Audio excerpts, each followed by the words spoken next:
Estamos recebendo aqui na Mar Azul hoje Dr. Marcelo Araújo, advogado especialista em trânsito. Vai falar com a gente aqui sobre diversos assuntos. Seja bem-vindo, Dr. Marcelo. Bom dia. Muito bom dia. Eu que agradeço a oportunidade de estar aqui na Mar Azul novamente. E vamos falar de trânsito, né? Assunto que está na vida de todo mundo, no dia a dia. Saiu de casa, você já está sujeito a essas regras aí. Agora, um dos assuntos destaques, talvez, de hoje em dia... Nós temos acompanhado em Navegantes, aqui em Balneário Pissarras, em Barra Velha, aqui em Barra Velha também, o uso de bicicletas elétricas, né, por parte de jovens, de adultos também. Como o senhor vê essa questão da utilização do trânsito por essas bicicletas? Doutor? Olha, se tornou uma solução de mobilidade, principalmente em regiões, como você citou, que tem a geografia favorável, né? O relevo favorável, por exemplo, são lugares planos, litorâneos, etc. Uma distância pequena a ser percorrida e acaba sendo bastante utilidade, principalmente economia, poluição, etc. Mas a legislação, a resolução 996 do CONTRAN de 2023, ela traz bastante dúvidas para você selecionar o que é a bicicleta elétrica, o que é o equipamento de mobilidade autopropelido e o que é o ciclomotor. Então, as características que definem cada um deles é que traz muito problema para fiscalização, para a imposição de regras de comportamento, porque muitas vezes você não tem, por exemplo, como autuar, como punir, né? E automaticamente gera, se não houver um comportamento adequado, gera, infelizmente, insegurança. Doutor Marcelo, o senhor acredita que haverá multas para esse tipo de veículos? Não tem como. Assim como várias vezes, você sabia, por exemplo, que a multa para pedestre e para ciclista, ela não é novidade, nunca foi novidade desde 66, quando o código anterior começou a vigorar? E você lembra várias vezes o CONTRAN dizendo, agora vai ter multa para pedestre, agora vai ter multa para ciclista, porque não existe um cadastro nacional,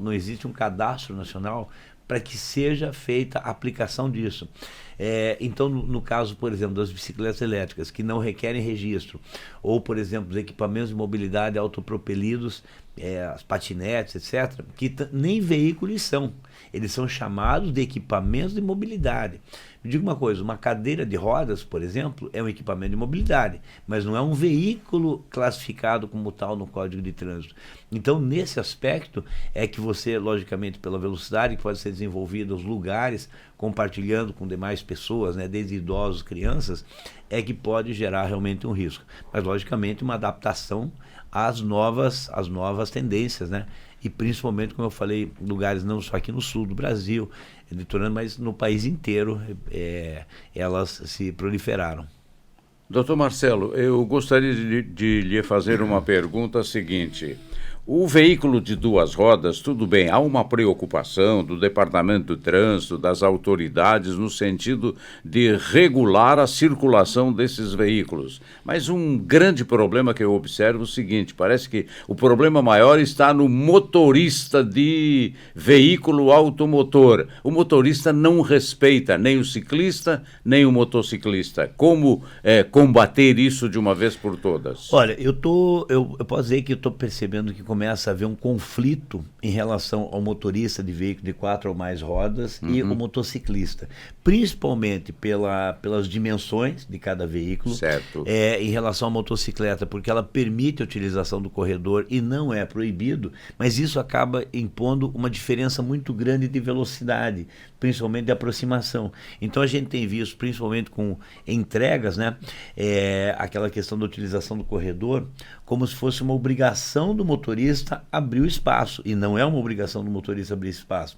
Aí o motociclista vem, acaba danificando muitas vezes o veículo, chutando espelho, quebrando, etc.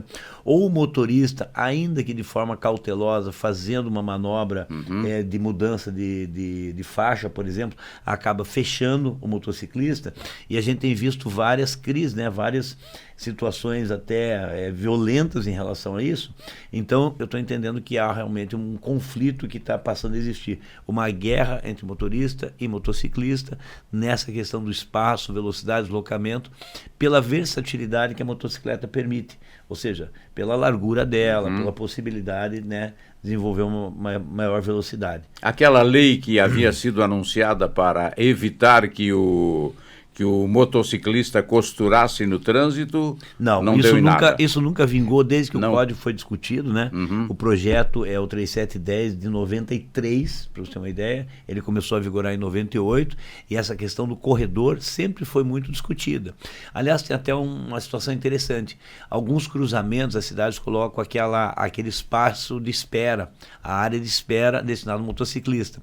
Mas como o motociclista faz para chegar até a área de espera, que é o primeiro espaço do semáforo para fazer a arrancada, se o motorista não é obrigado a deixá-lo chegar até aí.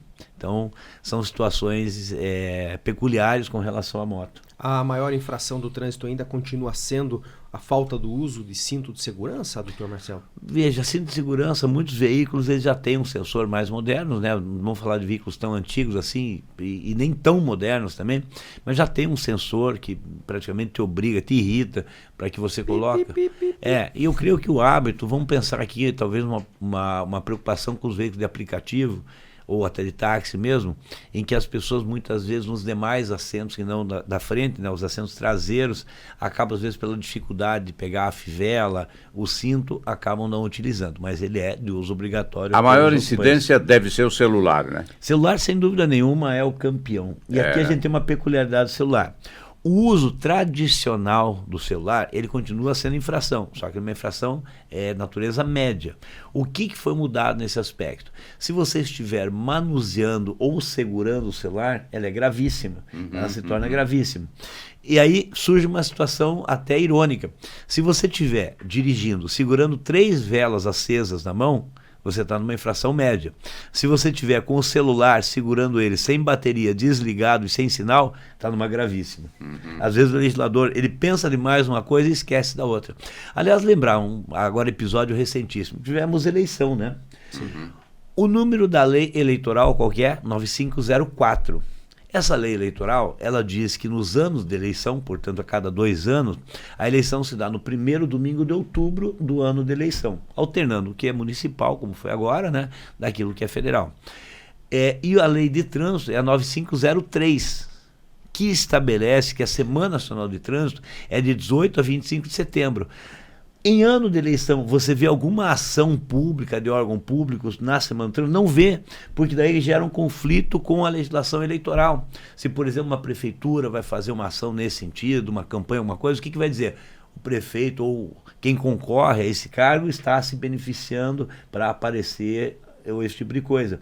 Então, eu vejo que o legislador, como eu falei, coincidentemente 2 leis sequenciais, 9503 e 9504, ao invés de estabelecerem datas diametralmente contrárias, uma em março, outra em outubro, por exemplo, colocaram praticamente no mesmo período. E aí, a cada 2 anos, dá esse conflito. Tá certo. Doutor Marcelo, suas redes sociais estão à disposição da comunidade? Sim, Marcelo José Araújo, Marcelo Araújo Trânsito, né? Então a gente tá, vamos dizer, desde 93, quando me formei, então já temos uma certa idade, uma bagagem, mas o trânsito, como eu falei, é de importância para todo mundo. E outra coisa, eleições que houve agora há pouco, em alguns lugares também segundo turno, percebam quanto o trânsito é matéria a ser discutida em propostas e muitas vezes inviáveis e contraditórias. Então, muito cuidado. Teria que ir para o currículo escolar, inclusive, né? A partir do momento que você sai na rua, que você é uma criança, a educação começa em casa, depois vai para a escola e depois é que você vai, se quiser tirar a carteira de habilitação para uma autoescola, etc. Mas para você saber atravessar a rua, saber abrir a porta de um carro, começa na família. Tá certo. Obrigado, doutor. Seja sempre bem-vindo aqui. Satisfação.